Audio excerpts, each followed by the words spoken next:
Y así como veían en el medio de esta niebla, arranca una nueva edición de Ciudad Viva. Tengan ustedes muy buenos días y aquí estamos, nuevamente.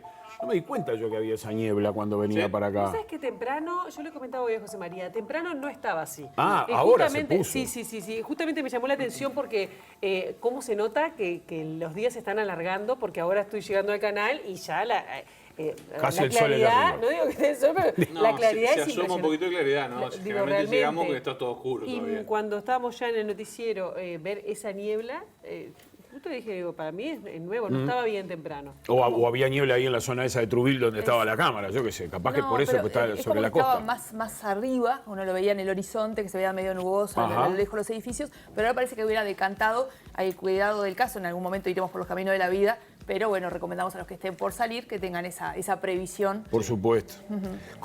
¿Leyeron alguna vez a Isabela? Me encantó igual la música que acompañaba, ¿no? Esa de misterio. Sí, ahí como salimos de las cuevas. ¿Leyeron cosas de Isabel Allende? Sí. Sí, claro. Sí. Todos los dijo. Divina, ¿no? Sobre todo la de primera época. La primera época ¿no? era fanática, La Casa de los Espíritus fue Bueno, como... miren derecho a la cámara, cada uno a su cámara, Bueno, y deseenle feliz cumpleaños. Es hoy. Hoy es el cumpleaños mira. de Isabel Allende, la escritora chilena, nacida en... Tiene 80 años, ¿no? Sí, nacida en... No puedo creer. La escritora Chile, chilena no nacida sé dónde. en Perú, ¿ves?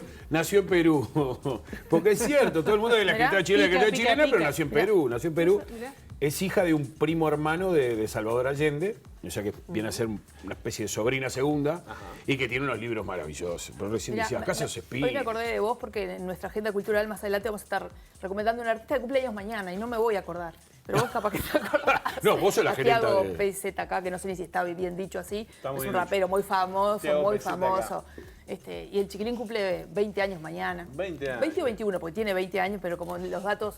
Y bueno, y lo veo que cumple el 3 de agosto y digo, pero mañana me voy a olvidar, pero vos te vas a acordar mañana de saludar a Thiago. Sí, por supuesto. Por supuesto, como me voy a olvidar yo con la memoria de elefante que tengo. Bueno, No, pero hablando de Isabel Allende, Tengo creo que todos es la los libros de escritora Thiago viva más PZK. leída, por lo menos de América Latina. más de 70 millones de ejemplares Es vendidos. impresionante. Es de locos, impresionante realmente. Con una trayectoria larga ya, ¿no? Porque La Casa de los Espíritus creo que es del 83 por ahí. Después vinieron Para mí otros. fue de los libros más lindos. Más lindo. ella, Y es la ¿no? primera novela Sí. importante que escribe. Y después, bueno, de Amor y de Paula. Sombra, Paula. La Paula última, Lloré. que se llama Violeta. Esa no la ¿Tu leí, nena se pero llama leí así de por unas ella? cuantas. ¿Se llama así tu nena por ella? No. Pero está, Aparte Paula es muy un fuerte nombre- ese libro. Es ¿no? muy Sí, fuerte. sí. Es muy fuerte. Es muy Sí, fuerte. sí. Una lectura realmente muy recomendable y súper vigente, porque más allá tiene muchos aspectos históricos, esos personajes que van atravesando las distintas, los distintos momentos históricos importantes, sobre todo en la historia de Chile. Está bárbaro. La verdad que es un placer leer a Isabel Allende y bueno, la recordamos hoy en su cumpleaños, el día de su cumpleaños. Está muy bien. Un día de fútbol hoy, ¿eh? Un día de fútbol de Sudamericana como país y bueno, hay una expectativa No, bárbara. pensé que iba a hablar de anoche que marchó Peñarol. Bueno, Yo quiero decir una sí. cosa. ¿vos dijiste ¿la Riera? no marchó. Yo me quiero parece. decir una cosa ¿Marchó? respecto a ese tema. Perdió. Para. Acá se demuestra nuevamente que el único equipo con maldad pura dentro es Deportivo Maldonado. El único. Porque fue el único que no se adhirió a la fiesta, a la llegada de Suárez. Está muy bien, está Peñarol se adhirió a la llegada de Suárez, Nacional perdió el otro día, Peñarol perdió. Ayer volvió a perder. ¿Quién es el rival que lo tiene ahí al lado? Liverpool. Perdió Liverpool. ¿Y quién le viene a jugar la fiesta? Falta. Muy poca empatía. Muy poca empatía de parte de la gente de Deportivo Maldonado. Maldonado, Sí, muchachos. sí. Así que, por favor. Así como le habló Lolo ayer que entró, yo veía el partido ayer, tenía un cargo de conciencia por el Lolo, tira esa, pega en el palo. Tiró a Estaba pegar en el terminando- palo, no quiso hacer el gol. Tiró a Estaba pegar en el terminando palo. partido, y Aguirre Garay le hace una tijera de Karate Kid en el área chica. Y Aguirre Garay que dice, si perdió Nacional, tenemos que perder nosotros también, Claro, muchachos. un Es el gesto amigo muy Suárez. solidario del Basquín. Muy solidario, una gran solidaridad de Sí. parte del equipo aurinegro ayer. Sí, sí. Y además bien con el combo completo, con renuncia del técnico, que parece que no se la van a aceptar, pero no importa, bien buen caterete. Ese gol anulado a Milesi, que qué lindo. Decíamos, qué lindo debutar y meter un gol y al minuto te lo anulan. El lugar, cómo ha cambiado esto. Qué Es bárbaro. verdad, espantoso. Esa cosa de gritar los goles y que te saquen... Sí, sí, Claro. sí. Habría que hacer comparaciones, Pilar, vos que entendés bien de Estaba, VAR y de todo eso. estaba lleno el campeón del siglo. Vamos a hablar de cosas buenas ¿Ah, sí? respecto a Peñarol. Estaba lleno, estaba toda la hinchada de Peñarol ahí al firme. Después, claro, los resultados tienen que ver con estas cosas, ¿no? Pero está como vivo este fútbol uruguayo que a mí me fascina, cada día me gusta más. Lástima esos 5 minutos siempre parados del bar que como que me baja Ay, un poco Fin de esa- año le voy a cortan hacer cualquier una juego, camiseta ¿no? como la del Loco Abreu, le voy a hacer. ¿Cómo? Le voy a hacer una camiseta como la del Loco Abreu. Mitad, mí. mitad Wanderers, Mitad Plaza Nacional, Colonia. mitad Peñarol. No, se la vamos a hacer. Pero- Antoine, ¿colaboramos con la camiseta? Pero qué maravilla, ahora estaba hablando de Mauricio Larriera, qué maravilla la gente que te hace querer que le vaya bien un cuadro que no es el tuyo, ¿no? Larriera Qué maravilla es un Huevo caballero. Lozano, qué maravilla Plaza Colonia con sus community managers, qué maravilla Suárez que te da ganas de que le vaya bien a Nacional también. Así Menos que Deportivo Maldonado, cualquiera. No, todo mal, Deportivo Maldonado. No, eso es tengo por ahí. muchos amigos en Maldonado, así que también a veces Pero ahí pero otra Lo único que camiseta. falta, vos. No, olvídate, Tavares, tenés más camiseta. tengo Bueno, muchos corazones, mucho bien. corazón repartido por el que fútbol. siempre latan fuerte. Está bien, Tavares. eso Está para bien. no perder ninguna. Claro. Es verdad, también eso, me vivo alegrando. Los fines de semana siempre tengo razón. Superman, dijo. Esos son mercenarios del fútbol. No, digo, no podés. Quiero que gane Fénix. ¿Por qué? Ah, porque aposté. Nah, eso es un mercenario del fútbol. ¿No? Bueno, algo que a los jugadores de fútbol también les va a llegar en algún momento es el momento del retiro, el momento de jubilarse. Ni le llega más, la mayoría antes, ¿no? Sí, le llega bastante Le antes. llega antes y a algunos les llega muy bien. Pero no, pero no, no, a pero mucha no por lo que gente. cobren por el BPS o por Sí. la FAP, no, es por otra cosa. Es verdad, es verdad. Pero es un tema que el tema de la jubilación preocupa y mucho. Uno capaz que los jóvenes lo ven como mucho más lejos, ¿no? Nosotros ya lo vemos como más cerquita ahí. ¿Cómo nos vamos a jubilar o no? Pero Yo ayer hubo... 10 y media termino, 10 y media tengo hora en el BPS. Va para ahí. Va para ahí. Bien, pero bueno, se está analizando un proyecto de ley enviado por el Poder Ejecutivo, que fue presentado, ¿se acuerdan?, el viernes al Frente Amplio. Ayer hubo una conferencia del PIT-CNT que, bueno, lo consideran un claro retroceso. Honda preocupación, dijo así Marcelo Abdala respecto a esta Ahí lo tenemos en reforma. Bien, exacto, ahí fue la conferencia de ayer. Lo del aumento de la edad para jubilarse, eso ya era una cosa que estaba siendo dicha, Sí, sí. ¿no? Y el tema es qué va a pasar con las cajas, con el resto de las cajas que componen todo el sistema de previsional, ¿no? La caja militar, la SAFAP, va a haber un régimen mixto, obligatorio, que hasta ahora no era obligatorio con la reforma del 96, bueno, pero va a dar Sí. mucho que hablar. Y por parte del Frente Amplio se prometió estudiarlo, se crea una comisión de 25 integrantes para estudiar este anteproyecto, pero lo que pidió incluso ayer Fernando Pereira, presidente del Frente Amplio, es que ver cuál iba a ser el proyecto definitivo, porque este anteproyecto aparentemente es un proyecto que viene directamente del Poder Ejecutivo y más concretamente desde del presidente de la República. Y lo que Fernando Pereira reclama es que a ver si ese proyecto es el proyecto de toda la coalición o va a sufrir algunos cambios por el camino para estudiarlo. Y aparentemente tendría algunos cambios por sugerencia de los socios, de algunos socios de la coalición de gobierno. Por eso habrá que ver también hasta dónde... Sí, para no desgastar la discusión. Exacto, o en qué momento, claro, porque te vas a poner a discutir de cosas que de repente después se cambian. Y ya sabemos que la discusión la discusión está permanente, ¿no? Entre los dos grandes bloques políticos. Y entonces, bueno, pues se verá. A ver qué pasa con qué modificaciones se hacen primero dentro de la propia coalición para después ver qué es lo que opina el principal partido de oposición. Pero lo han dicho desde todos los lugares, ¿no? El consenso, los consensos en este tipo de temáticas terminan siendo fundamentales porque hablan de temas a largo plazo. Entonces, todo lo que sea necesario para llegar a un acuerdo, esos trabajos, por ejemplo, de que cuando se trabaja sobre algo es algo definitivo, deberían ser prioridad, porque estamos hablando de un tema que de verdad nos atañe a todos. Sí, sí. Los consensos son fundamentales, lo que también son difíciles, ¿no? Sí. De conseguir muchas veces. Y además, una reforma de este tipo, cuando empiezan a tocar el bolsillo o si tenés que trabajar más, digo, no es fácil realizarla, ¿no? Porque compromete o puede comprometer la elección siguiente. Estamos ya a mitad de camino. Totalmente, y por un eso, periodo de y a eso gobierno, iba. ¿no? Hay una expresión que se ha usado mucho alrededor de la reforma de la seguridad social, que es el costo político. Lo han usado desde el oficialismo, desde la oposición. Estoy dispuesto a pagar este costo político, dijo el presidente de la República. No nos quieran hacer pagar a nosotros el costo político que lo tienen que pagar ustedes, dicen desde la oposición. O sea Al que... final todos dicen lo mismo. O sea, lo único que importa es el costo político, los votos cada 5 años. Y porque no son reformas que sean lo veo como un acto graciosas, ¿no? Estamos pensando en las futuras sinceridad. Lo generaciones, veo como pero... un sincericidio por parte de los políticos, pero claro, hay que pensar un poco más en la gente, en el bolsillo de la gente y no tanto en el costo político de votos. Pero Lo bueno, que pasa es detalles. que ya a generaciones como la mía ya le está diciendo que vamos a tener que trabajar más. Sí, suerte en pila, ya le dijo básicamente eso. Sí. Hay molestia en el PIT-CNT, ¿no? Lo decíamos y lo señalamos más temprano, en el marco de esta conferencia que estábamos viendo recién, porque entre otras cosas señalan que esta modificación que se quiere hacer en el marco de esta reforma es un retroceso que, valga la redundancia, retrotrae a los 90, ¿no? Y hay molestia también porque no fueron convocados al diálogo. Sí, porque no llevó el proyecto a las organizaciones sociales, pero en realidad los que votan. Porque se enteraron por la prensa el PIT-CNT. Pero los que votan son Sí, son otros. el Parlamento. Y bueno, pero es un actor fuerte el PIT-CNT, ¿no? Sí, sí. Y si estás hablando de eso, precisamente que querés consensos, invita a los protagonistas del partido, ¿no? Sí, sí. Claro, Mira. ayer en conferencia jugaba de local el PIT-CNT, por ejemplo. Y, No, bueno, mentí. brindó No, ahí nunca su- hablamos de eso de su- jugar de local. Qué mal. Algún día ¿A vos te gusta hablaremos. jugar de local o de visitante? Me gusta jugar en todas las canchas. Con mi me cuadro me gusta jugar en todas las canchas. Como todos los que trabajan acá en Ciudad. Sí, sí. Bueno, Está hablando de son eso, pero locales en todas las canchas. hay gente que lee distintas camisetas, pero qué dolorosa que fue esa frase, así que me quedo con lo de locales. Fue doloroso, Yo fue mira, doloroso. he jugado de local en el Palacio Legislativo. Muchas veces también Totalmente. jugué de local en la Torre Ejecutiva. Sí. Cuando me toca apretar a veces. La localidad va por barrios. Sí. No, yo no creo ahí en Yo la no, claro, no creo que localidad, vaya por yo bar- creo en el profesionalismo. Creo en el sí, sí, sí, profesionalismo sí, sí, Poder sí. trabajar en un lado, poder trabajar en el otro. y nunca- Sí. Sí, evidentemente. Evidentemente estoy de acuerdo totalmente con lo que dijo Pilar y fue una frase de las más dolorosas que escuché en el último tiempo, porque tiene que ver con el rol de cada uno y viniendo desde una figura que es el presidente de todos nosotros, incluso mi presidente, eso fue doloroso, creo que fue una de las... Y nunca lo tratamos como tema del día, capaz que hicimos bien, no sé. Pero Es que no amerita. yo creo que sí, porque No, pero, o sea- para mí es doloroso. Desde este lugar que amo, que me representa, creo que fue una frase dolorosa. Cuando dijiste lo de local me acordé, perdón que los cambié del tema. ¿Nos vamos a la calle?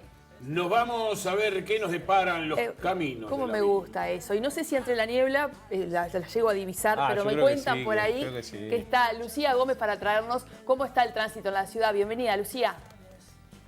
Buen día, chiquilines. Sí, efectivamente, la verdad es que se ve poco a esta hora. Hay una neblina bastante espesa, que bueno, eso obviamente no favorece demasiado en el tránsito, baja la visibilidad, así que bueno, hoy aún más extremar la precaución en la circulación.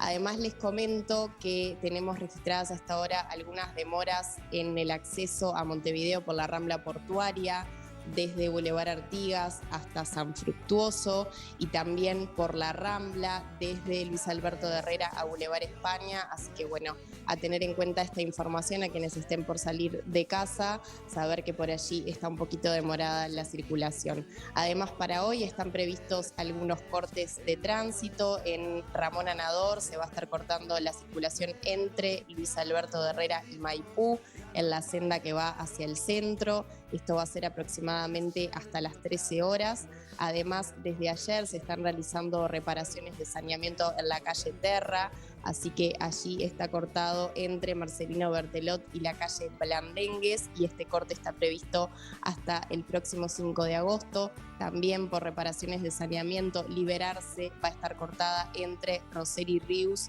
y 2 de mayo hasta el 3 de agosto y por los mismos trabajos la calle Asamblea entre Espinosa y Valle Ordóñez también hasta el 3 de agosto. Por la zona de Pocitos hoy va a estar cortada la calle Berro entre Barreiro y Pagola hasta el mediodía. Y por la zona de Punta Carretas, la calle Jaime Sudáñez entre Enrique Muñoz y 21 de septiembre hasta las 14 y también Enrique Muñoz entre Escocería y Sarmiento hasta el mediodía. Por último, más por la zona del centro, la calle Maldonado va a estar cortada entre Gaboto y Yaro hasta aproximadamente las 16 horas de hoy. Hasta aquí toda la información por hoy. Nos reencontramos mañana y que tengan buena jornada. Muchas gracias, Lucía. Nos vemos mañana entonces.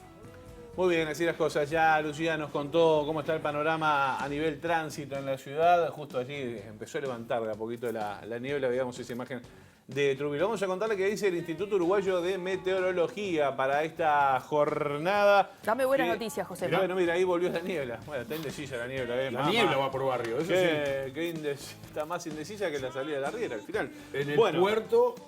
Para hoy, 2 de agosto, tenemos prevista una mínima de 9 grados. La temperatura actual a esta hora, 12, me dice el amigo Rafa Taroco. Y Numet dice que la máxima para esta jornada será de 19 grados. Tendremos cielo nuboso y cubierto con algunas neblinas y bancos de niebla, como se puede apreciar allí en imágenes. Para mañana miércoles se prevé cielo nuboso y cubierto, probables precipitaciones escasas, mínima prevista de 12 grados, máxima de 15. Y para el jueves, cielo cubierto a nuboso, temperatura mínima prevista será de 11 y la máxima de 13. No se va a modificar mucho, va a estar medio estático. Mirá cómo se achicó la amplitud térmica, Pilar, la amplitud que es un térmica. término que yo utilizo ¿No le porque gustó? vos me lo Hay que meter dos, contagiaste. amplitud térmica y situación sinóptica. No, yo la situación sinóptica ya ahí no la entendí. Pero la amplitud Y- térmica es cuando a veces está la mínima y la máxima pegada. Pues Es como sí, la bueno. presión, se te juntan las temperaturas y olvidaste.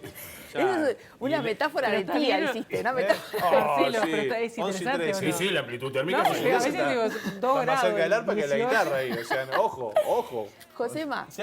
de esas cosas podemos hablar también a través de nuestras redes sociales, porque ustedes están ahí, nos están contando todo el tiempo que están junto ¿Qué a temperatura en nosotros. su casa? Y nos pone Liz, por ejemplo, nos ¿Cómo dice. estás de la presión, Josema? Te Claro. van a decir esas cosas que vos generás que te digan. Claro.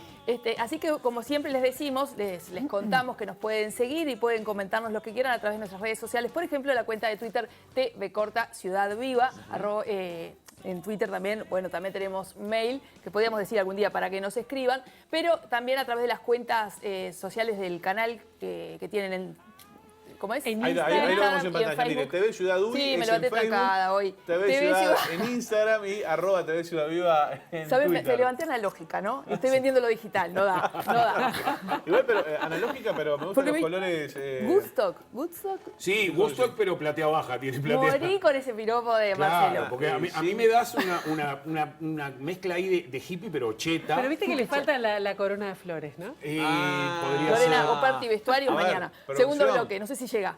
Claro, una coronita de flores va. Sí. Pero ya te digo, tenés O un vestido gusto, pero azul. no chapoteando en el barro como todo el resto de los hippies, sino vos tenías platea preferencial. La ahí. mirada de sí. costadito. Y la Con matera. eso muriendo no. Y la matera colgando. No, ¿no? carterita No, de matera crochet. no. Sí, No, José, ahí hay es que suavizarlo. carterita, ahí es Hay que carterita. suavizarlo. No, qué bien que hubieran dado una matera en Woodstock, ¿eh? En el 68. Hay una muchetas matera. ahora, hay mucha No, matera. eso ni que hablar.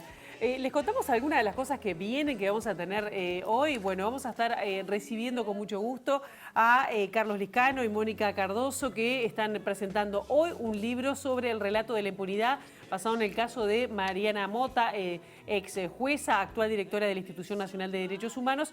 Bueno, cómo ese relato de impunidad se viene construyendo desde el 85, a la vuelta de la democracia. Vamos a estar hablando con ellos de su trabajo que presentan hoy. Bien, y en un ratito también nos va a estar visitando el politólogo Camilo López Burián para hablar de las derechas en América Latina y también en otros países en donde se derrama una interesante influencia hacia el Uruguay. Pero sobre todo las extremas derechas, ¿no? que han tenido un suceso bastante importante a nivel electoral en distintos países. Bueno, vamos a preguntarle, entre otras cosas, a Camilo, ¿por qué? ¿Cómo se ha dado este fenómeno? Muy bien, bueno, y también vamos a tener nuestros móviles que ya andan recorriendo esta ciudad viva que late a diario. Hacemos una pausa, Tania Tavares. Yo me gasté la cuponera de Furcios, así que... Sí, déjalo así. Bueno, Déjame dátela. uno acá. Ahí está, listo, vamos, pausa, ya está. Don't let me down. Don't let me down. Don't let me down.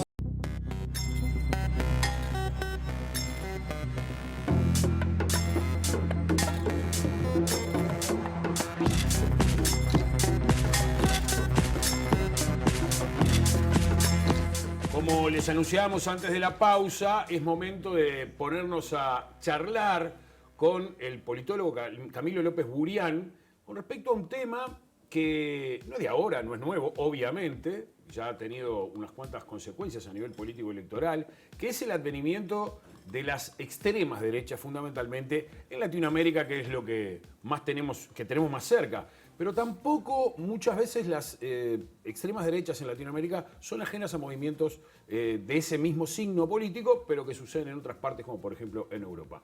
Muy buenos días, Camilo, ¿cómo estás? Buen día, ¿cómo están? Bienvenido. Gracias por la invitación. Al contrario, gracias a vos por acompañarnos, para también ayudarnos a entender todo este fenómeno, que uno empezaría por decir, ¿y por qué tienen tanto éxito estas propuestas extremas, fundamentalmente, en este caso extrema derecha? ¿Cómo ha sucedido? ¿Cómo podía pasar que a nadie se le hubiera ocurrido hace pocos años atrás que ganara un Bolsonaro en Brasil? Pero evidentemente no se puede solamente explicar porque la gente es tonta. Esa no es una explicación. No es que la gente es tonta, sino es que estamos en un tiempo de crisis, que es un tiempo de crisis global. Por eso hay un Bolsonaro en Brasil, pero hay un Orbán en Hungría, hubo un Trump en Estados Unidos, hay un Duterte en Filipinas, hay un Modi en India, hay un Erdogan en Turquía y así podríamos seguir. Y casi gana José Antonio Kast en Chile. ¿No? Es un tiempo de crisis, es un tiempo de crisis global, es un tiempo de crisis con causas que uno podría encontrar en distintos lugares del mundo, maridadas con experiencias nacionales y trayectorias históricas propias, pero con elementos comunes. Y ganan porque logran, en tiempos de crisis, pescar el descontento, logran canalizar el descontento, ¿no? Por ejemplo, hay análisis que han tratado de enfatizar en los últimos años la idea de giros a la derecha y giros a la izquierda, ¿no? Luego de aquel gran giro a la izquierda de comienzos del siglo XXI. ¿No? Sin embargo, la pauta de los últimos años es que los oficialismos pierden. Sí. Que es lo que probablemente veamos ahora en Brasil, que el oficialismo no logre reelegirse.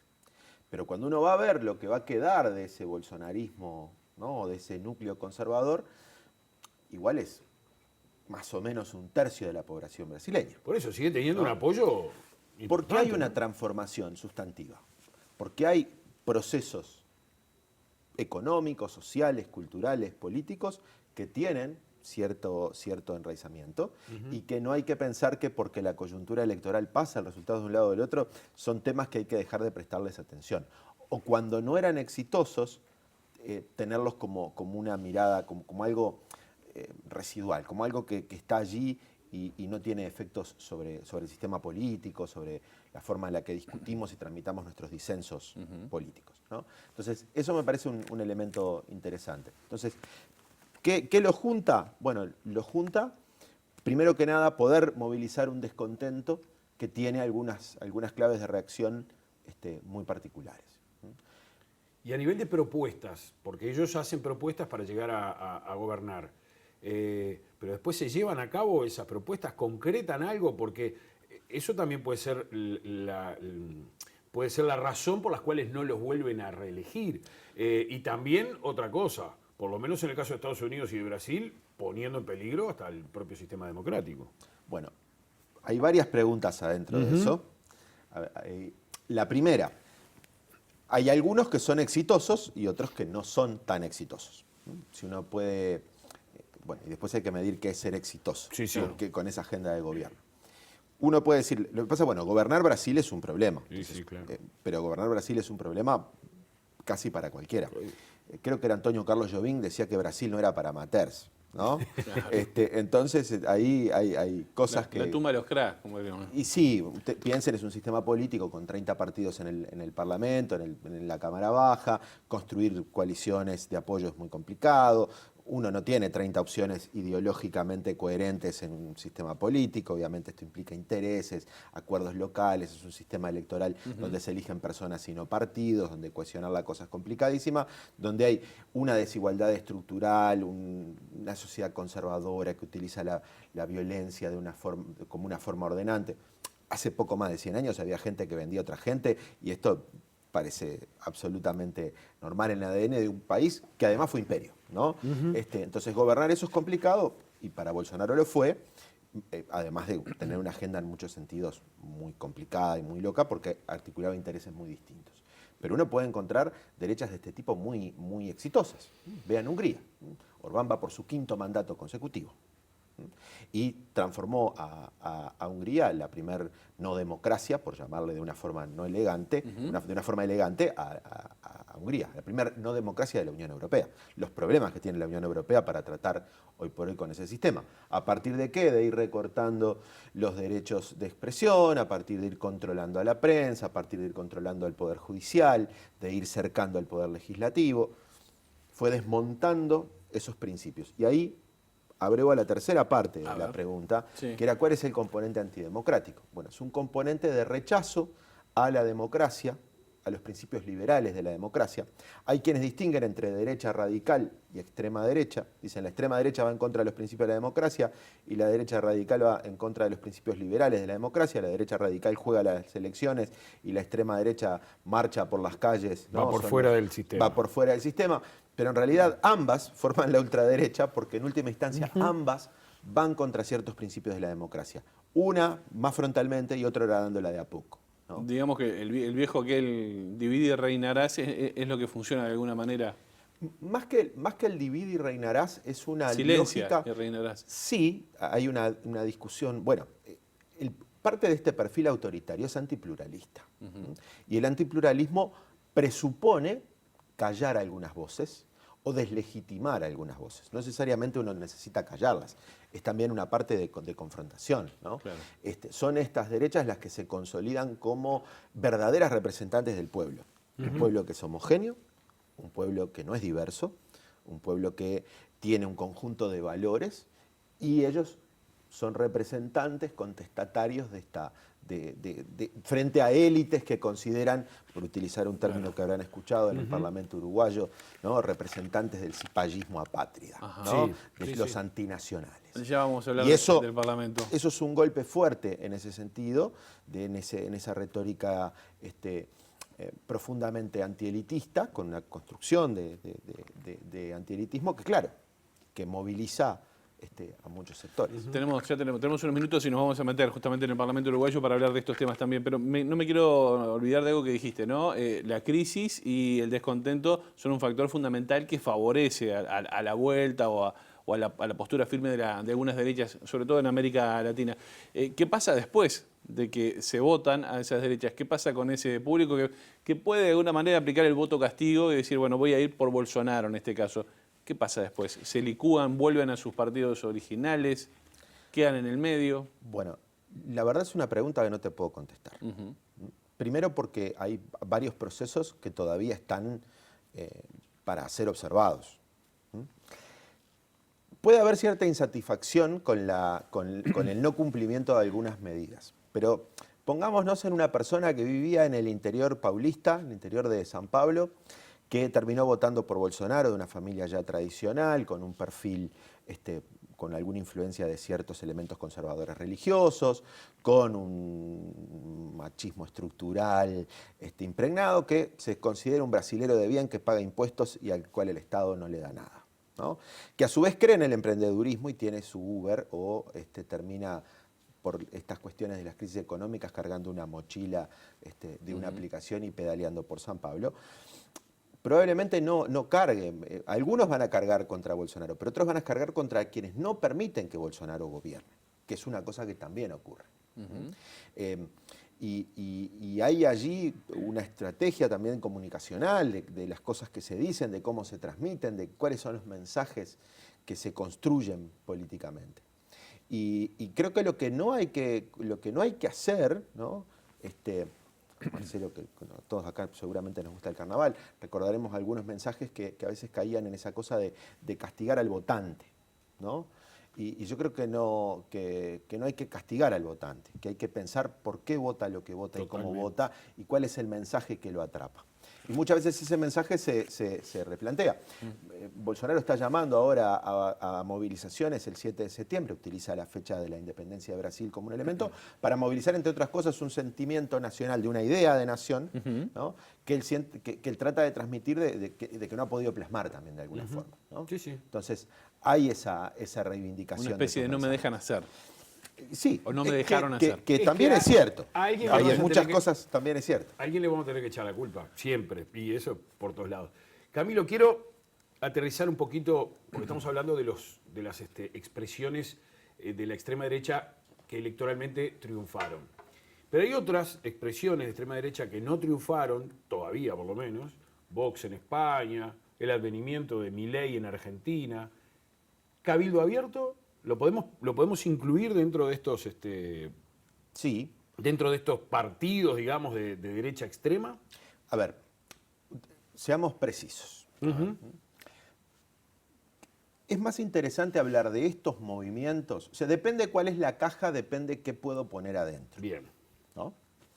Si tomamos como definición, la que para mí es la definición más incluyente de estos movimientos, que incluye partidos, pero otros movimientos que son sociales, que son culturales, que uno podría ubicarlos en la derecha del espectro político y que tienen como la otra coordenada de ubicación lo que podríamos llamar el rechazo al orden liberal internacional. ¿Qué quiere decir eso? Quiere decir, desde la Segunda Guerra Mundial para acá se ha construido una forma de ordenar el mundo que tiene que ver con una manera de Estado, una manera de económica, social, política, que presupone un conjunto de valores, normas, instituciones vinculadas al multiculturalismo, a la diversidad, o sea, lo que es contra lo que estos actores contestan, contra lo que estos actores ponen en cuestión, ¿no?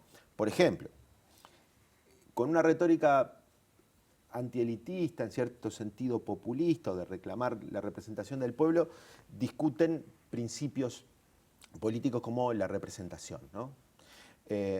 Se oponen o discuten la agenda de derechos sexuales y reproductivos, de derechos de las mujeres, en clave de reacción, construyendo un concepto que no existe, que es la ideología de género, pero lo utilizan como una forma de luchar contra estos asuntos. Diferentes discusiones sobre lo climático, por ejemplo, sobre lo ambiental. Ojo, hay movimientos ecoconservadores y ecofascistas dentro de estos movimientos. Hay homonacionalismo, o sea, hay miradas Homonacionalismo. que reivindican, por ejemplo, que un gay en Francia va a vivir mejor si no hay musulmanes caminando por la calle, ¿no? Por ¿No? ese lado. Hay visión, claro, pero digo porque las banderas, ¿no? que otrora estaban en distintos lugares del espectro político también son disputados. Pero es una disputa en clave, en resignificación mucho más conservadora. A diferencia de otras derechas de otros tiempos, no tienen utopías, ¿no? Quieren volver a una Arcadia regresiva, un lugar que en realidad no existió, ¿no? Ese lugar que era bueno, lindo y perfecto antes que ciertos elementos modernistas lo destruyeran. Digamos que ¿no? toman banderas en Uruguay ideológicas que de no- alguna manera y las adoptan a su interna. Sí, hay por ejemplo, expresiones de mujeres que reivindican una manera del feminismo desde la derecha en Europa, ¿no? O sea, hay... En Uruguay también, ¿eh? Bueno, Sí. es que son los espacios de disputa, ¿no? Sí, sí. Antes de comenzar hablábamos de Pablo Stefanoni, de un colega argentino que hace un poco este análisis, la idea de cómo la rebeldía se transforma en una bandera desde la derecha. Y este doble corte que les decía de rechazo a ese orden que está representado en todos esos valores, lo plantea un profesor español, José Antonio Sanauja, que hace una muy buena caracterización de ese planteo. Y si uno quiere colocar ahí adentro a Milei, entra. Si quiere colocar a José Antonio Cast en Chile, entra. Si quiere colocar a Vox en España, entra. Y si quiere colocar a Cabildo Abierto, entra. Obviamente, cada una de esas expresiones con diferencias. Con diferencias por las trayectorias históricas de cada país, por las características del sistema político en el que están, ¿no? Y también por el lugar político que ocupan, ¿no? Desde la oposición, por ejemplo, van construyendo espacios para que hayan algunos aspectos, algunas cuestiones que se discutan, que comienzan a naturalizarse en el debate político. Ustedes piensen que cuando Le Pen padre decía ciertas cosas en la Francia de hace unos años, era un escándalo. Y sin embargo, hoy Le Pen hija dice cosas más o menos similares Y ya no es tan escándalo. y no es tan escándalo. O sea, comienza a naturalizarse el espectro de lo decible. Bueno, ese es un efecto, ¿no? Claro. Cuando Casta en Chile le decía a Piñera la derecha cobarde, de alguna forma le estaba diciendo, sos la derecha tibiecita, la derecha blandita, ¿no? Corría el espectro también de impulsar ese gobierno hacia un lado. Cuando integran coaliciones de gobierno, ¿no? O sea, miren el efecto de Milei hoy, de alguna forma reordenando las expectativas del PRO, ¿no? O sea, por un lado Larreta, más corrido al centro, Macri y Patricia Bullrich mirando con cariño una ampliación por derecha, o sea, Lo que pasa es que ahí le quedó a Milei una pecera enorme para pescar, porque después del fracaso estrepitoso del PRO y después del fracaso estrepitoso de Alberto Fernández. Volvemos al principio. Esto es un momento de crisis, y de crisis orgánica en términos de ciertos elementos que nos tenían en estabilidad, ¿no? Que es lo que en realidad vamos a vivir ahora en las próximas elecciones en Brasil, otro nuevo capítulo de esta crisis que estamos viendo en tiempo real. Camilo, nos queda un minuto, pero ¿qué pasa con Cabildo Abierto concretamente? ¿Llegó para quedarse? Cabildo Abierto jugó con cartas claras. Cabildo es de derecha, tiene su ideología, lo marca de esa manera, integra la coalición, pero ¿aspira a más? Si yo tuviera la bola de cristal y pudiera contestar eso, lo escribiría. Olvídate, me asocio. Pero bueno, siempre encontraremos una forma de Perfecto, yo te hago la acordar. prensa. Pero la gran novedad para el Uruguay, ¿no? Esto lo dijo el profesor Carlos de Masi, creo que de una forma muy clara, es que estos grupos que estaban en otros partidos, por primera vez tienen casa propia. Y entonces acá hay dos hipótesis. O la partidocracia uruguaya, esto lo ha dicho el historiador José Rila muchas veces, logra volver a traer a estas fuerzas hacia adentro. Hay ciertos elementos que nos podrían permitir pensar eso. Por ejemplo, en la última elección a nivel local, Cabildo Abierto compite cercanamente a las listas del herrerismo, realiza acuerdos, ¿no? O se mantiene solo.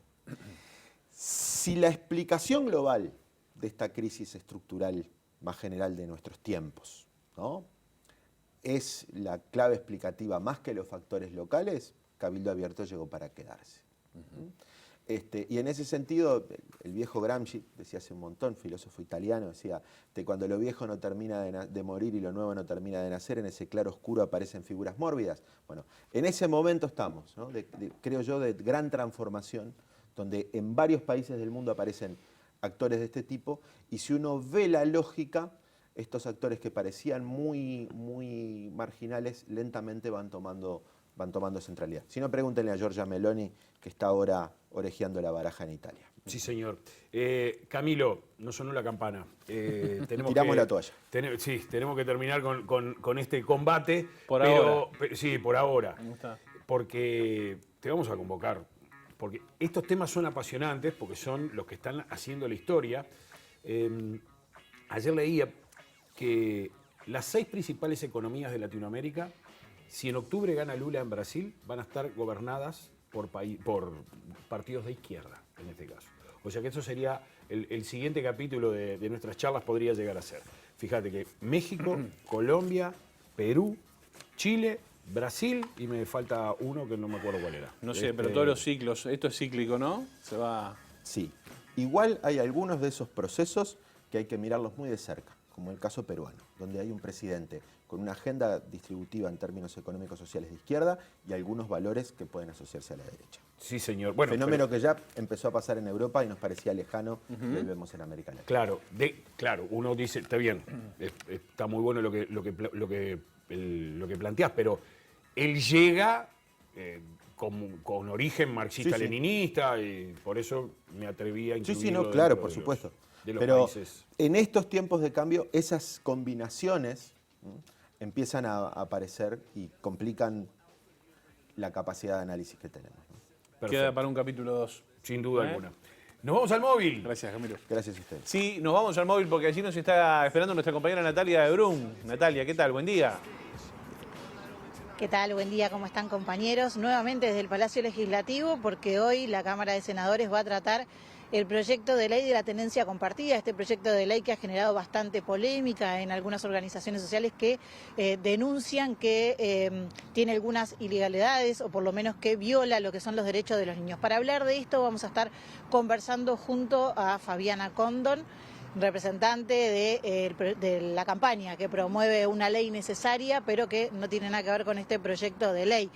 Ustedes hoy vienen a las barras, van a estar participando de lo que va a ser este debate, que ya me adelantabas que te informaron que va a comenzar sobre las 10:30 de la mañana. Manejás más información que nosotros en el día de hoy. Bueno, primero hablar un poco de esto, ¿no? De este proyecto de ley. ¿Cuáles son aquellos puntos más polémicos o que de algún modo violan los derechos de los niños? El proyecto en su conjunto es un proyecto que vulnera los derechos de los niños y las niñas. En primer lugar, y la cuestión como central que estamos como denunciando y que creemos que toda la población tiene que entender la gravedad de esto, es que expone a niños y niñas que viven situaciones de violencia a mantener visitas con las personas denunciadas por violencia.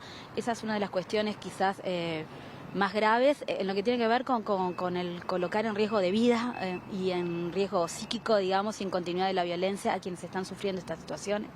Por eso estamos planteando que realmente es muy grave, que es un proyecto que pone en riesgo a los niños, es un proyecto que en la medida en que siga adelante y realmente se vote el día de hoy, sería el Estado imponiendo violencia institucional y violencia del Estado contra los niños cuando se le quita las garantías mínimas de protección, que son las prohibiciones de visitas, son las medidas cautelares con prohibición de comunicación y acercamiento cuando existen denuncias graves, ¿no? Como de violencia sexual o de violencia física que implica riesgo de vida contra los niños. Entonces, eso es uno de los principales señalamientos. Entendemos que quienes han impulsado este proyecto, primero no presenta exposición de motivos, no presenta datos, no presenta argumento sólido, además de que después desarrolla un proyecto que va en contra de la Convención, en contra de los derechos y en contra de los planteos no solo de las organizaciones sociales que tenemos clara experiencia y trayectoria en la defensa de los derechos humanos de los niños y las niñas, va en contra de los planteos de organismos internacionales como UNICEF, que ya los he hecho públicos porque este Senado no, o por lo menos los senadores que lo impulsan no han querido recibir sus señalamientos, va en contra de los planteos de la Asociación de Psiquiatras, la Asociación de Psicólogos, de Pediatras, de Trabajadores Sociales, de los trabajadores del INAU, o sea, va a ir de la Institución de Derechos Humanos, entre otros. Está yendo realmente desoyendo la evidencia de la violencia contra los niños, desoyendo todas las organizaciones internacionales, nacionales, la academia y profesionales que de forma organizada, de la misma manera que lo ha hecho públicamente los defensores de oficio, venimos planteando que es muy grave el contenido de estos proyectos de ley y es muy grave lo que se va a generar contra niños y niñas de votarse esto. Entonces, no es solo las organizaciones, aunque sería válido y legítimo porque tenemos mucho trabajo en concreto, además y directo con los niños y las niñas, sino es muy grave que se siga avanzando contra la evidencia y que se siga avanzando contra los derechos de los chiquilines. Previo a lo que va a ser esta discusión, ¿han sido consultados ustedes por alguna fuerza política o por algún representante político? En la instancia de los dos proyectos anteriores fuimos todas las organizaciones sociales a la comisión. En esta segunda instancia la comisión negó recibirnos, no solo a las organizaciones, también negó recibir a UNICEF y a los colectivos de profesionales que vienen planteando la preocupación expresa en dos puntos, lo que decía, ¿no? La desprotección que genera este proyecto de ley en denuncias por violencia y además otras vulneraciones de derechos como el derecho a ser oído y el interés superior, que es un concepto que se usa de forma vacía de contenido en este proyecto porque en realidad están planteando formas de oír que de alguna manera no van a oír a los niños porque plantean que serán conducidos por un padre o por el otro, como si los niños fueran propiedad de los adultos, cuando los niños y las niñas tienen derecho a ser oídos en instancias judiciales y ser acompañados para aquellas personas que la defensa del niño entienda que asegura, digamos, un acompañamiento seguro y sin coerción.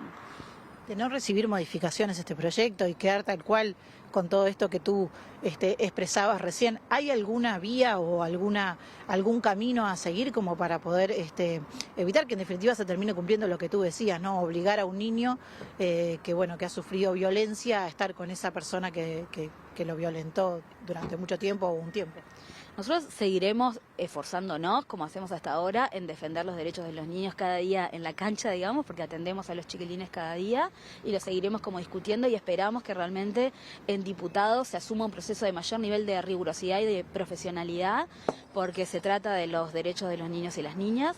Entonces, y por supuesto también seguiremos por las vías internacionales y los organismos internacionales ya están denunciando las vulneraciones de derechos. No tenemos duda de que va a haber señalamientos al Estado uruguayo, pero en concreto, la verdad, que nos preocupa la seguridad de los niños hoy, o sea, es de un nivel es aberrante que se niegue la violencia crónica que viven los niños, es de un nivel de desconocimiento de la dinámica de la violencia, pensar que un abusador va a reconocer el ejercicio del abuso si tiene la posibilidad de seguir sometiendo a su hijo o a su hija en una visita vigilada.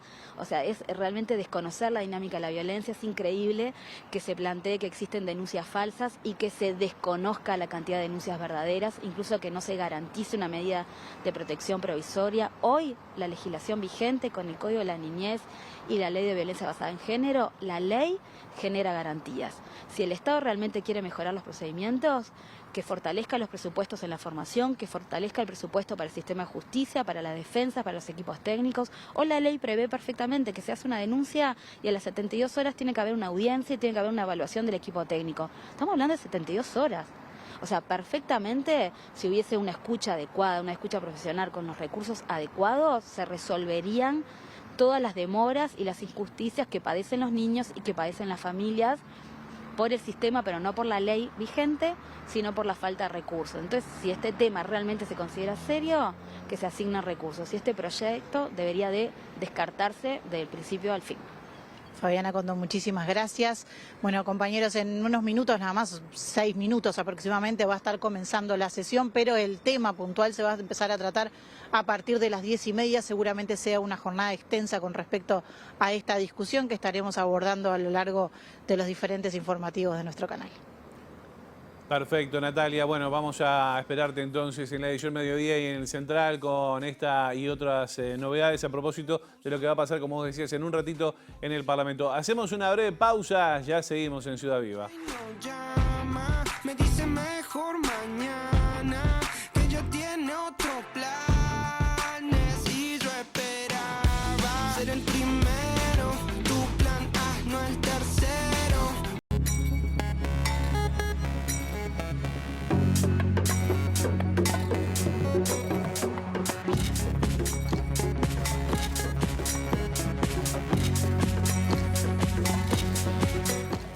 Seguimos en Ciudad Viva y llega el momento de hablar de ese tipo de libros, Pilar, que a uno le mueven, ¿no? Que es uno de esos lugares de emoción para los periodistas por la información, el cúmulo de información que trae, por el recuento de los hechos, pero también para la conversación diaria, sin haber tenido todavía la presentación que se realiza en el día de hoy. Este libro, La impunidad y su relato del caso Mariana Mota, es uno de esos libros que creo que va a quedar en esto de las conversaciones, en esto de que podamos sumar, que sea un escalón para sumar nuevos insumos para esto que nos viene ocupando tanto y que habla de precisamente este relato de la impunidad que nos ha acompañado desde el 85. Para hablar de este libro y de esto de la investigación que lo ha hecho carne y también de lo que vendrá después del mismo, tenemos el honor, el placer de recibir a sus autores, ¿no? Que estamos hablando de Mónica Cardoso y del gran Carlos Liscano, escritor, periodista, abogada. Realmente un placer, un honor que estén con nosotros hoy acá. Muchas gracias. Yo decía que Carlos Liscano había estado en los inicios de TV Ciudad, en alguna, como su voz, acompañando algún producto de nomenclator. Pero vamos a hablar de este libro que plantea desde el inicio esto de, hay un relato de la impunidad que está basado en una construcción que se ha reafirmado a través de los años por varias facetas. ¿Cómo nace este libro y por qué empieza ya desde ahí, desde ese lugar, desde esa conclusión? Bueno, el relato de la impunidad sostiene la cultura de la impunidad, ¿no? Toda cultura está basada en un relato, en un cuento, y nosotros pensamos que ese cuento empezó en 1985, cuando se recuperaron las instituciones y se hicieron las primeras denuncias por los desaparecidos, y el sistema político reaccionó enseguida diciendo: acá no hubo desaparecidos.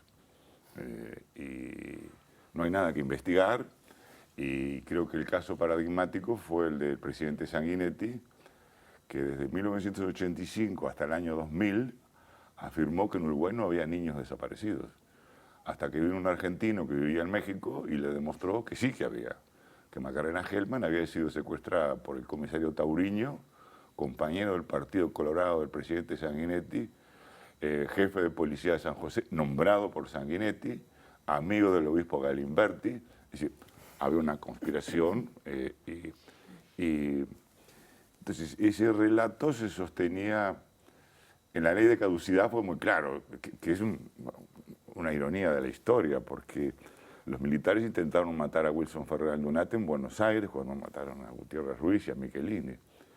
Recuperada la democracia, el ideólogo de la caducidad fue Wilson Ferreira. Y Sanguinetti quedó como el ideólogo del cambio en paz. Y Ferreira tuvo que violentar a sus propios compañeros de partido para que lo votaran, y muchos no lo hicieron. Y eso continuó, digamos, aportaron políticos blancos, colorados, académicos, periodistas, empresas periodísticas, periodistas de alto nivel, periodistas circunstanciales, porque es gratis y barato decir cualquier barbaridad. Y lo que pasó, para sintetizarlo con Mariana Mota, fue que en el año 2010 Mariana Mota condenó a Bordaberry por atentado a la Constitución. Cosa rarísimo. Nadie sabía que Bordaberry había atentado contra la Constitución. Los ministros de la Suprema Corte de Justicia no sabían que había habido un golpe de Estado en el año 73. Y claro, luego vemos que todos los ministros de la Suprema Corte de Justicia fueron nombrados por la dictadura. Y cuando vino la democracia, continuaron. Todos eran perjuros, los ministros de la Suprema Corte de Justicia, porque no habían jurado por la Constitución. Y ahí se rompió el relato. Pero una de las cosas, vos ahora nombraste un montón de actores que tienen que ver en la construcción de este relato, pero una de las cosas que genera ese cimbronazo que me generó, por ejemplo, a mí este libro, es que también nombra a un costado de la izquierda que ha legitimado ese relato. Sí, esa fue para nosotros una sorpresa.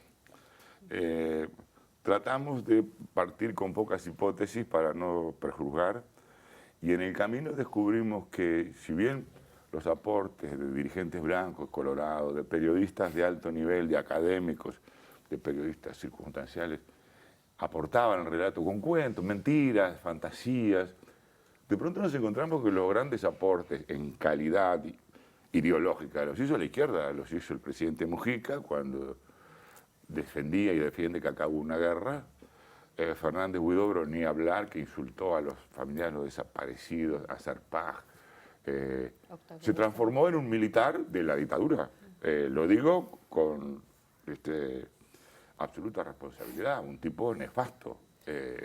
Pasará a la historia, nadie sabe por qué negoció eso.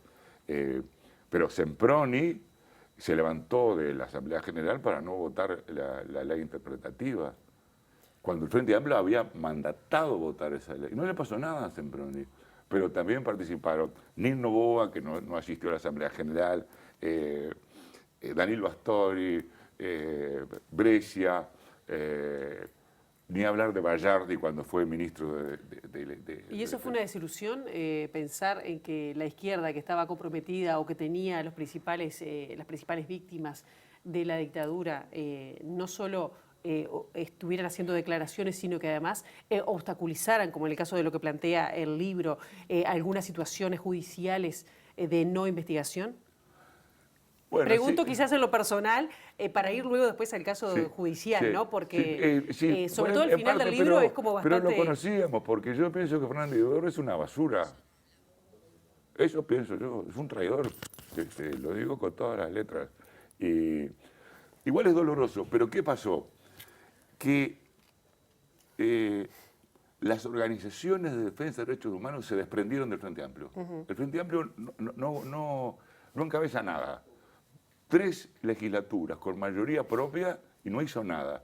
Entonces, ahora, ¿qué es el Frente Amplio? Carece de credibilidad, no defendió los derechos humanos, no anuló la ley de caducidad, negociaron cualquier cosa, y creo que eso libera, independiza a las organizaciones de defensoras de derechos humanos.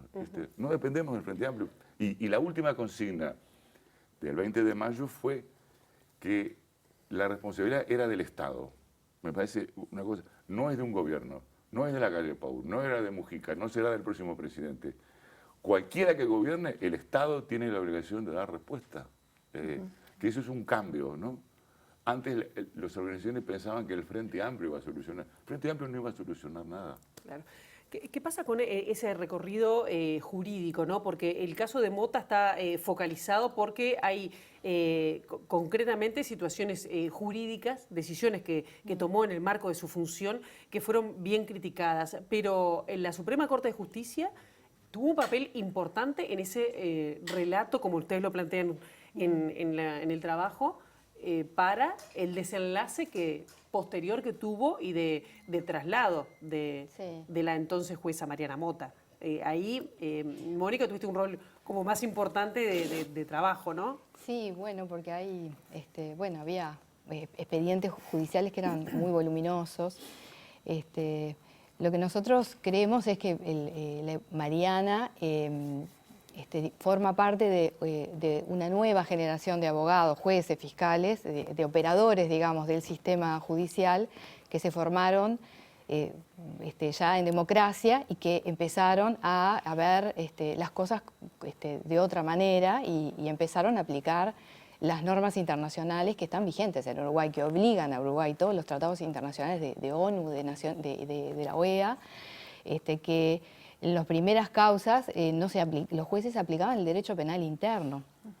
Entonces, creo que el golpe grande al pilar de la cultura de la impunidad fue la condena a Bordaberry por el atentado a la Constitución, porque eso de alguna manera puso el foco en la responsabilidad de la clase política en la dictadura. Y a partir de ahí, eso generó, que el volumen enorme de prueba que se había relevado en ese expediente, que tuvo que duró muchísimo en la instrucción, pasó por 4 jueces, generó que se reabrieran una cantidad de causas en el juzgado de Mariana Mota y entonces eso abrió un frente para esas investigaciones enorme, que fue lo que la puso en el foco, digamos, de todos los ataques y de esa campaña que la terminó sacando del sistema y claramente la Corte terminó cediendo a las presiones, ¿no?, del sistema político con ese traslado, porque fue una resolución sin fundamentación, ¿no? Mónica, vos estabas hablando de eso desde el punto de vista jurídico, que eso sin fundamentación, pero en un momento dijiste Mariana, ¿no? Y tenemos acá la foto de ella, una mujer de perfil bajo, una mujer que, según consta en el libro, habló desde su profesión, desde la ley vigente y actuó. Y estuvo en el medio de un foco que le resultó un cimbronazo que modificó su vida, ¿no? ¿Tenía conciencia de eso? ¿Qué le pasa? ¿Qué pasa con ella ahora? ¿Qué tiene que ver con este libro? ¿Cómo ha generado esta nueva realidad, este nuevo relato que, por ejemplo, aporta este libro sobre el relato? ¿Cómo ha caído en Mariana? Bueno, nosotros, antes de hacer el libro, no porque jurídicamente tuviéramos algún impedimento, pero bueno, ética y moralmente, si uno va a escribir sobre una persona que está viva, correspondía que la consultáramos, que queríamos su opinión, su aprobación. Ella se lo pensó porque para ella era muy revictimizante revolver todo eso, que para ella fue muy doloroso. Bueno, ella tiene una familia, tenía hijos adolescentes en ese momento cuando... Estamos hablando de 2013. Estamos hablando de 2012, 2013, ¿no?, cuando fue todo ese proceso, esa campaña, que terminó en su salida del juzgado penal. Y bueno, y finalmente lo resolvió con su familia, ¿no? Fueron sus hijos y su marido quienes le hicieron notar que la importancia de escribir sobre esto, difundir todo este tema de la memoria, es algo que la trasciende a ella. Quizá ella, la percepción que nosotros tenemos era que era una profesional sólida, con una ética que todo el tiempo lo que quiso fue hacer su trabajo correctamente y como correspondía, y no midió las repercusiones políticas de eso.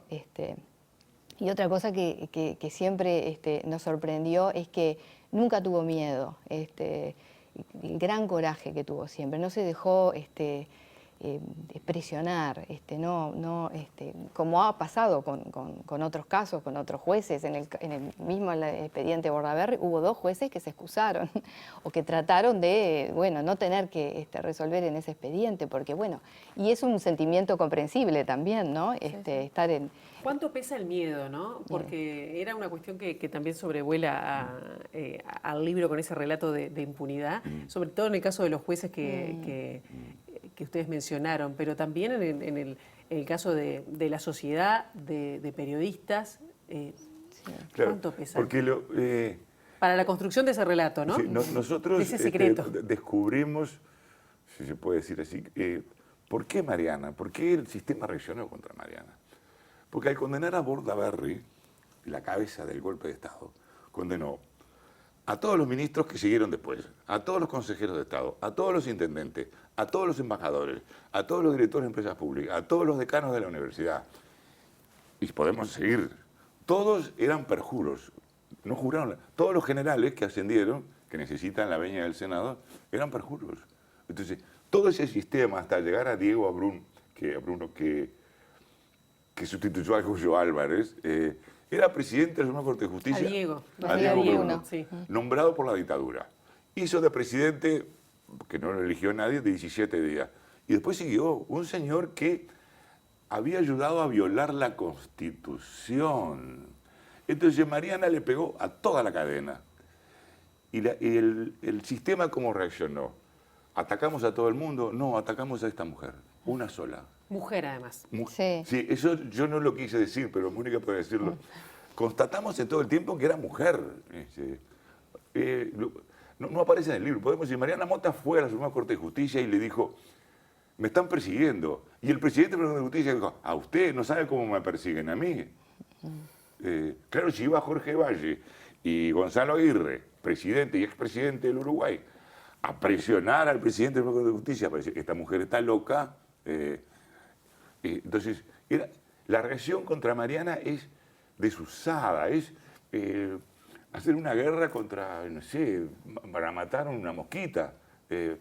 Pero no es así, el sistema reaccionó porque Mariana tocó toda la cadena, toda. Chirucci era intendente de la dictadura de San José, fue intendente del Partido Nacional en Democracia, senador del Partido Nacional en Democracia, Juan Carlos Blanco, ministro de la dictadura, condenó a Elena Quintero a la muerte, senador del Partido Colorado, compañero de Sanguinetti, compañero de Millor, otro hombre de la dictadura. Todo el sistema estaba involucrado por la decisión de esta mujer. Y ustedes han sido muy directos, incluso en esta conversación que estamos teniendo, con nombre y apellido, y eso también está presente en el libro, y eso me parece que algo que hay que reconocer, ¿no? Que las cosas se dicen con nombre y apellido y no se tiran al vuelo. Pero también, cuando estábamos hablando del miedo en la pregunta anterior, ¿hay algo de eso en el hoy? Porque... y sigue habiendo. ¿En qué cosas? Algo me contaste. Yo entrevisté a varios jueces para este libro, y bueno, y algunos digamos, de un grado, de nivel jerárquico. Y todos me pidieron reserva, todos me pidieron no aparecer, que su nombre no fuera dicho en el libro. Y eso habla de cómo funcionan las cosas dentro del sistema. Porque llegado el momento del ascenso, si lo hay, ese documento va a aparecer. Es increíble. Aparece una foto. Estuvo en tal acto. Y bueno, tiene derecho a estar en cualquier lado. Era un cumpleaños de un niño y justo había un conspirador ahí conocido. Entonces, eso sigue funcionando. No es cuando como era el ministro Ruibal, dijo que todos los pedidos que vengan a la Suprema Corte de Justicia se van a dar contra una muralla.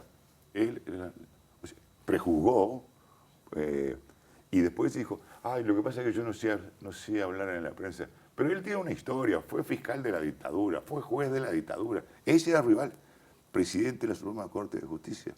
Todo el sistema estaba implicado, todo.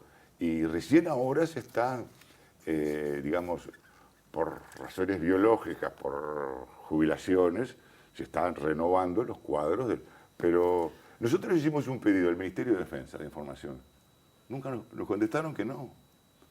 Le negaron el pedido de acceso. Tenemos que medio ir redondeando la entrevista, pero no quería dejar al final del libro de mencionar que manejan el tema del surgimiento de Cabildo, de la pérdida de las elecciones, como un factor, digamos, que no sé si el Frente Amplio no contempló, pero que no le sirvió de nada, algo así está expresado en palabras más académicas, al Frente Amplio sumarse a este relato de impunidad. Es subjetivo. Y lo ata, digo, por Cabildo, porque bueno, fue comandante en jefe, además es su líder, en el... Es subjetivo decirlo, pero es un análisis político.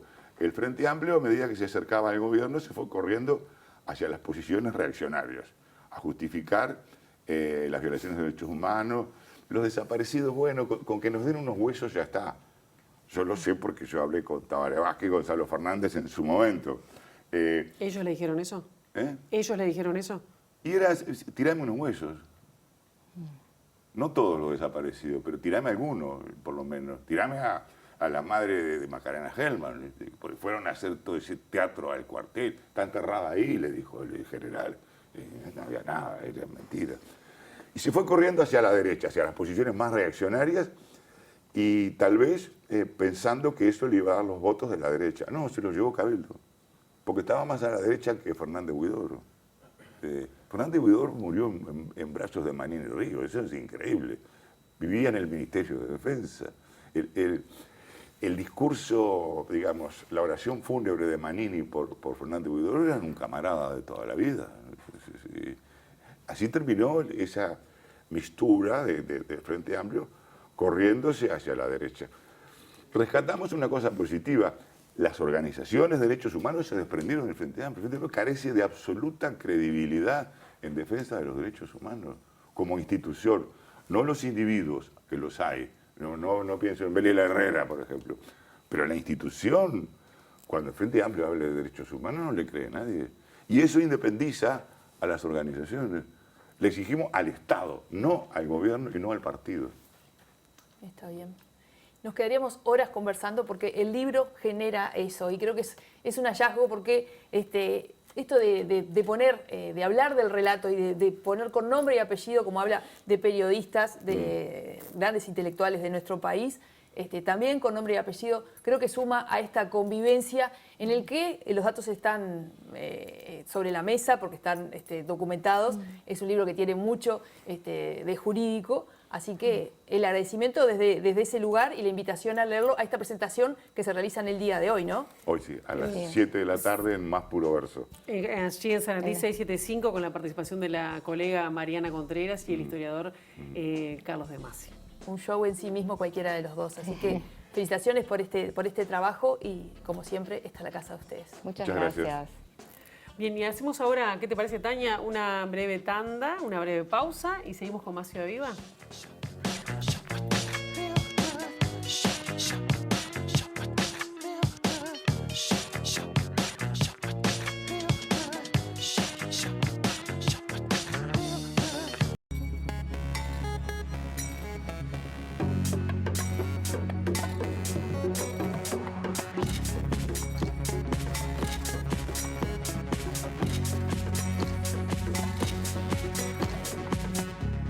Interesante todo lo que decían nuestros entrevistados recién. Vamos a tener esta nota y todos los contenidos de Ciudad Viva en un ratito ya subidos al canal de YouTube, si ustedes no la pudieron apreciar. Ahora salimos de los estudios de TV Ciudad y nos vamos al encuentro nuevamente de nuestro compañero Luca Veloz, que anda allí por el IABA. Luca, buen día nuevamente. Exactamente, José María, un saludo para usted y para todos allí en el estudio. Estamos en las puertas del Instituto Alfredo Vázquez Acevedo porque aquí los estudiantes están realizando a esta hora, en pleno recreo, una sentada silenciosa en reclamo de una educación que atienda la salud mental también a partir de una situación que vivieron con una de las compañeras. Son 3.000 los estudiantes del IABA. Estamos con Manuela y Franco, integrantes del Centro de Estudiantes. Bueno, ahora y en la tarde también habrá una sentada. Se va a realizar una hora que no tiene horario de finalización y otra en la tarde a las 4 de la tarde. ¿Por qué silenciosa? Y bueno, contanos un poquito cómo se origina. Silenciosa en respeto a la compañera que se suicidó durante las ocasiones y es principalmente, como dijiste, en reclamo por un equipo multidisciplinario que esté conformado por psicólogos y psicopedagogos que atienda a los estudiantes del IABA, sobre todo en esta clase de situaciones que, si bien no sabemos si podrán ser prevenibles con un equipo, si es necesaria una contención, no solo a los estudiantes y compañeros de la alumna, sino también a los profesores que están muy afectados por lo sucedido. ¿Hoy hay algún equipo, hay atención psicológica, aunque sea una? No, se supone que en el momento de que nosotros tengamos un problema tenemos que ir a hablar con las ascriptas, pero sabemos que las ascriptas y los docentes no tienen las herramientas porque no están capacitados y no tendrían que estar capacitados porque no es el rol que cumplen. Y sobre este grupo, Franco, ¿hay alguna intervención puntual sobre los compañeros de esta chiquilina que se suicidó? No, o sea, pretenden que le competa a los estudiantes la contención del alumnado y a su vez de los docentes, pero en realidad es una ausencia del Estado lo que está viendo en esta ocasión y que en realidad le compete al Estado y no a nosotros tapar los agujeros que él mismo produce. La verdad es un suceso lamentable que también, digamos, nos demuestra una realidad que está sucediendo no solamente en nuestro liceo, sino en todos los liceos del Uruguay. ¿Ustedes se están coordinando también con otros centros de estudiantes sobre estas movidas? Sí, estamos en contacto con todos los gremios de estudiantes, no solamente de educación secundaria, sino de educación terciaria. Por estas horas también vinculado a esta temática, se están registrando en algunos centros de la periferia problemas de hambre con compañeros y compañeras. ¿Ustedes han registrado aquí también algún caso? Sí, personalmente que te llegan casos y sobre todo tras lo sucedido varios profesores nos han comentado que les llegan situaciones límites con los que ellos no saben lidiar. ¿Ustedes están reclamando también que la dirección los atienda? ¿Les ha dado alguna respuesta? Sí, la respuesta es la misma de que no pueden brindarnos ese equipo porque es algo que viene desde arriba y no ha habido ninguna clase de contención de parte de la dirección. Más allá de esta movida puntual hoy y en la tarde, ¿están pensando algún otro tipo de movilización? Sí, teníamos planeado en un futuro hacer una marcha, tras que estamos en espera de que Codicen nos dé una reunión. La idea sería ir desde el IABA hasta Codicen para apoyar a los compañeros que participen en la reunión. Muchísimas gracias a Manuela y a Franco entonces por tomar la voz. Por todos los gurises, ustedes los están viendo que se están manifestando aquí de forma silenciosa, la mayoría con prendas negras porque es el llamado. Muy bien, Luca. Bueno, ojalá que el reclamo de los estudiantes allí sea atendido y comprendido por las autoridades, ¿no? La salud mental es algo muy importante de la cual tenemos que hablar cada vez más, ¿eh? Así que bueno, ojalá que se tenga en cuenta lo que están haciendo. Ellos también, allí lo decían en el móvil, ¿no? Pero también van a manifestarse a la tarde, allí a las afueras del IABA. Momento de agenda cultural que aquí en Ciudad. Que viene con dedicatoria porque se lo dedicamos a Agustina, que está cumpliendo 11 añitos. Es un pedido de su abuela, Daisy González, que nos dijo, por favor, mándale un beso muy grande para vos, Agus. Feliz que te cumple. cuento, estás cumpliendo en la víspera del cumpleaños de Tiago, ya lo dijimos, ¿no? Y es el inicio de nuestra agenda cultural porque hoy se presenta Tiago PZK. Yo lo busqué por todos lados para ver si lo decía bien. Tiago Sí. Uriel Pacheco, creo que se llama el nombre No, verdadero. ni los padres lo conocen por ese nombre. En la Se cédula. presenta en el Antel Arena, en el marco de su gira que viene realizando por la región, Estados Unidos, México y España. Este compositor y cantante argentino propone ir desde el trap a la balada. Sus comienzos fueron en las batallas de freestyle, que TV Ciudad supo ser también una gran plataforma de difusión de esta música, de este arte, y hoy es considerado un artista revelación. Llega a Uruguay a presentar su disco Portales. El espectáculo será a las 21 horas y los invitamos, como siempre, a descubrirlo, a conocerlo. Este gurí que cumple 20 años o 21, no sé, porque eso es lo que me decía. No me diga nada que canta con Javier. Portales. Se me durmió el Chelo Fernández. Era un chiste de Fernández ¿eh? Era un chiste de Fernández. No, estaba pensando en otra cosa, porque dijiste que está participando en una gira por la región. Por la región y aparte todo el resto que dije. Porque yo dije, te olvidaste de algunos países de la región también, No. como Arabia Saudita, Groenlandia. Esa es la región, Por la región global. La región global es esa. Está. Claro. Capaz que. Y además, Estados Unidos, México y España. Y además. Y además. Otros países. Te hago Y otros países. PZK. ¿no? Exactamente. Ahí está, perfecto. PZK. Bien, tengo otra opción, esta vez para, bueno, también los más chiquitos, ampliamos otro público porque Mire. se viene una nueva edición del Festival Divercine. Estamos hablando de cortos, largometrajes, series de televisión de todo el mundo que celebran las infancias desde la cinematografía. La Sala Citarrosa se suma a este festival todos los miércoles del mes de agosto y mañana habrá una función a las 10 de la mañana y a las 2 de la tarde. Muy temprano, a las 10 de la mañana con los nenes, ¿no? Ah, pero... Está bien, pero 10 de la mañana, 2 de la tarde, hermoso para ir con los chiquilines. Sí. Se suman a Divercine, también Cinemateca y las salas de la Intendencia de Montevideo en distintos barrios. Se puede consultar la programación en divercine.com.uy o por las redes sociales, Instagram y Facebook. Así que solo para decirles, mañana entonces en la Cita Rosa, 10 y 14 horas. Mira, Así que bueno. Qué buen ambiente tenía la ranita. Opciones para... Con jacuzzi y todo. Lindas opciones para la gente menuda, ¿no? En vacaciones, las entradas antes de las 2 de la tarde, los cines comerciales son la mitad. Así que, exacto. Sí, hay que acostumbrarlos de chicos a ir de mañana al cine. Mañana, qué más lindo, mi amor. Levantarse que el día Y está después precioso. almorzamos en algún lugar lindo. El día está precioso y la boletería mucho más. ¿Cómo?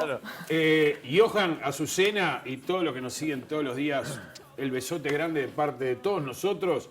Y en esta parte que hacemos invitaciones, en este momento del programa donde hacemos invitaciones, Sí. yo quiero invitarlos a ver a alguien que siempre que anda por Montevideo, por Uruguay, es imprescindible ir a verlo. Y me estoy refiriendo al brasileño Lenine, Lenine, que vuelve una vez más a Uruguay para presentar Rizoma, que es un espectáculo que realizará junto a su hijo Bruno Giorgi.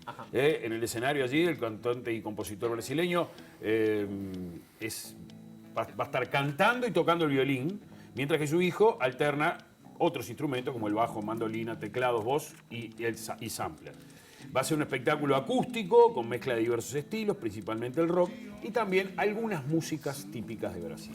Se podrá disfrutar mañana miércoles en la sala Eduardo Fabini del Auditorio del Sodre a las 20:30 horas. Y aprovecharlo, porque Lenine no es una figura de esas que venga todos los días por Uruguay, así que está muy bueno para ir a ver en este formato especial. Conozco 3 canciones, las 3 me gustan. ¿Sí? Conozco 3 canciones de Lenine. Me encanta. Igual sería interesante ver esa conjunción del violín para un espectáculo básicamente de rock, ¿no? Sí, de rock y ahí hay mucha fusión. Lenine nunca fue uno de esos músicos que pudieras encasillar Etiquetarlo fácilmente, fácil. claro. Sí. Exactamente. Yo conozco lentas de él. Sí. Ahí tenés, mirá. Sí. Me encanta, la voz me Me encanta. encanta, Lenine, me encanta. Es una cosa bárbara. Me gusta mucho la que hace esa de Simpatía por el Diablo. Sí. Sí. Esa de La versión sí. que es con sampler. Ahí va. Sí. Que es ampliada. Sí, porque es más larga. ¿Que por qué? Es más larga, es ampliada. Es ampliada, bueno. Con este fino comentario editorial nos vamos, ¿eh? Mañana volvemos, ¿te parece? Mañana volvemos a la misma hora de siempre y Vamos sabemos a- que van a estar ahí. Vamos a inaugurar, ¿cómo era? Lanzamiento de jabalina, como cosa, pero Sí. atajador de jabalina que va a ser usted. Cada vez que le haga ese tipo de chiste, va a ser atajador, va a ser el blanco de la jabalina. Se me durmió Fernández. Nos vemos, que pasen bien esta mañana.